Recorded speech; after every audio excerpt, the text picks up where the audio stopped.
бинандаи азиз салом, бо ҷадидтарин матолиби рӯзномаю ҳафтаномаҳои даврӣ ки ба тозагӣ аз чоп баромаданд шуморо ошно месозем. Барномаи рӯзнома ошноро аз шабакаи ютуби рӯзномаи ҷавонони Тоҷикистон пайгир бошед.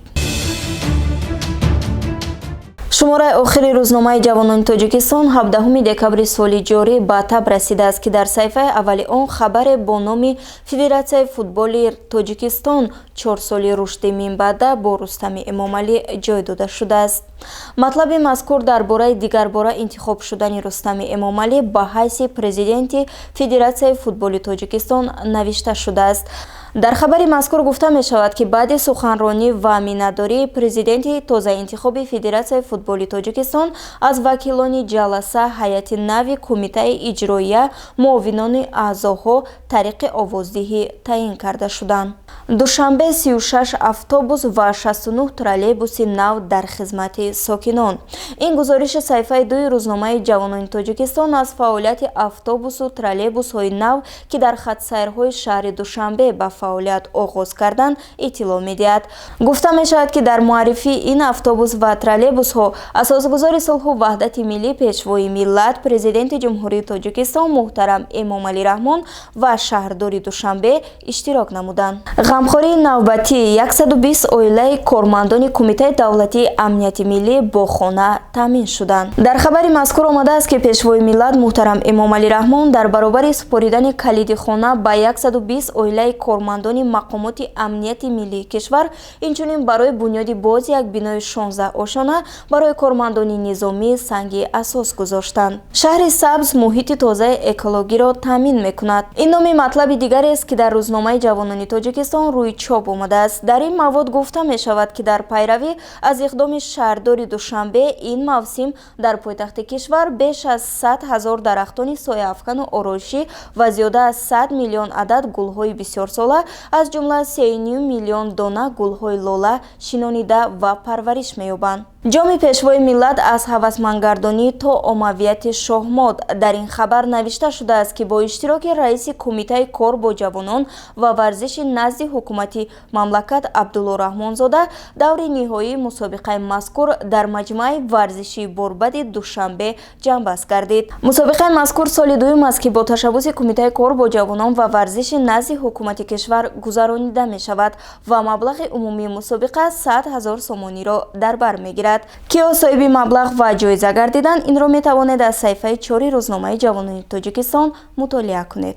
мақолаи хондание ки дар саҳифаи 6 рӯзномаи ҷавонони Тоҷикистон ба тозагӣ рӯи чоп омадааст, зери сарлавҳаи Тоҷикистон охирин қурбонионашро бармегардонад нашр шудааст. дар он роҷеъ ба баргардонидани занону кӯдаконе ки дар паноҳгоҳҳои Сурия қарор доранд гуфта мешавад. ҳамзамон дар он омадааст ки аллакай як миқдори занону кӯдакон рӯйхат карда шуданд ва ба наздикӣ бояд ба ватан оварда шаванд. нашрияи расмии ҷумҳурии Тоҷикистон ҷумҳурият ки шумораи охиринаш ба дасти мо расид бо маводҳои хонданӣ рӯи чоп омадааст. аз ҷумла дар саҳифаи 2 рӯзнома аз оғози фаъолияти ҷамъияти дорои масъулияташ маҳдуди комбинати Орди Душанбе хабар дода мешавад. дар гузориш омадааст ки комбинати мазкур рӯзи 17 декабри соли равон бо иштироки асосгузори сулҳу ваҳдати миллӣ пешвои миллат президенти ҷумҳурии Тоҷикистон муҳтарам Эмомалӣ Раҳмон ва раиси шаҳри Душанбе Рустами Эмомалӣ дар пойтахти мамлакат ифтитоҳ гардида 100 нафар мутахассисони маҳаллӣ бо ҷои кору маоши хуб таъмин гардиданд. зукому коронавирусро бо ҳам омехта накунем. ин номи нигоштаест ки дар рӯзномаи зикр гардида рӯи чоп омада муаллиф таъкид намудааст ки мо набояд зукому коронавирусро бо ҳам омехта намоему аз як зуком дар таҳлука афтем. барои фарқ гузоштан миёни зуком ва бемории коронавирус табибон чӣ тавсия доданд метавонед аз шумораи 16 декабр аз чоп баромадаи рӯзномаи ҷумҳурият мутолиа кунед. нашрияи Маҷлиси олии ҷумҳурии Тоҷикистон Садои мардум ин ҳафта ба фарқ аз ҳафтаи пешин матолибҳои зиёди таҳлилиро ба нашр расондааст. хат ғалат, маъно ғалат ин матлабест ки дар нашрияи зикршуда рӯйчоб омадааст. дар он атрофи навиштаҷотҳои деворҳо, дӯкон ва мағозаҳо сухан меравад. муаллиф таъкид мекунад ки магар дар забони тоҷикӣ вожаи компот вуҷуд дорад, ҳолон ки дар фарҳанги забон калимаҳои гулоб, оби мева, хушоб ва шарбати мева ҳаст, аммо инро имрӯз бо пурбин намеёбӣ. давоми матлабро аз шумораи охирини нашрияи мазкур пайдо карда метавонед. ҳафтаномаи Минбари Халқро низ ин ҳафта бо тозатарин хабару мақолаҳои таҳлилӣ метавонед мутолиа намоед.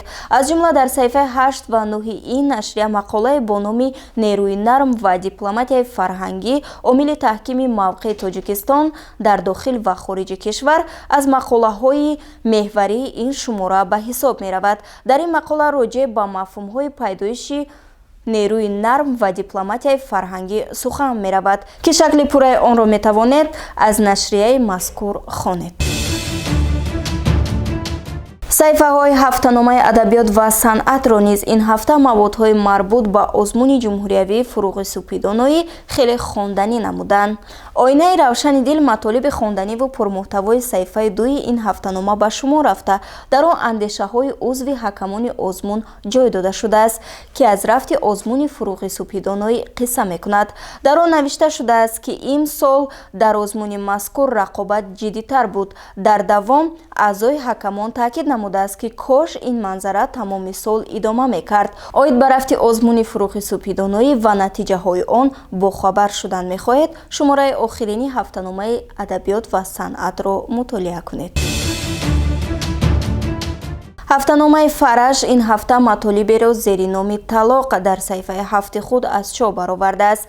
дар он сабабҳои пош хӯрдани оилаҳои ҷавонро ба риштаи таҳлил кашида, сабаби асосии онро бемасъулиятии ҷавонон гуфтааст муаллиф.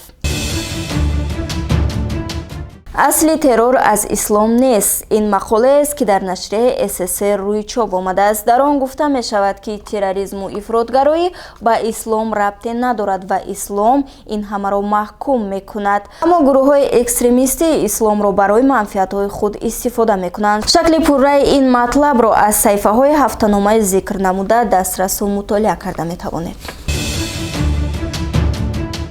сарбориҳо дар мактаб 7 тавсия баҳри рафъи он ин номи маводе аст ки дар нашрияи Азия Плюс аз чоп баромадааст. дар он 7 тавсия атрофи аз сарбориҳо озод шудани кӯдакон ҳангоми таҳсил гуфта мешавад. мақолаи меҳварии ин ҳафтаинаи ҳафтаномаи Тоҷикистон «Байден демократия ғалаба кард. Амрикои нав чӣ гуна хоҳад буд?» мебошад. он аз пирӯзии президенти 46-уми Иёлоти Муттаҳидаи Амрико Ҷо Байден қисса мекунад. пурратар барои ошно шудан рӯзномаи зикр гардида ба шумо кӯмак мекунад. тамошобинони шабакаи ютуби рӯзномаи ҷавонони Тоҷикистон, барномаи рӯзнома ошно буд пешкашатон. боқӣ сеҳату сарбаланд бошед ва барномаҳои дигари шабакаи ютуби ҷавонони Тоҷикистонро пайгирӣ намоед.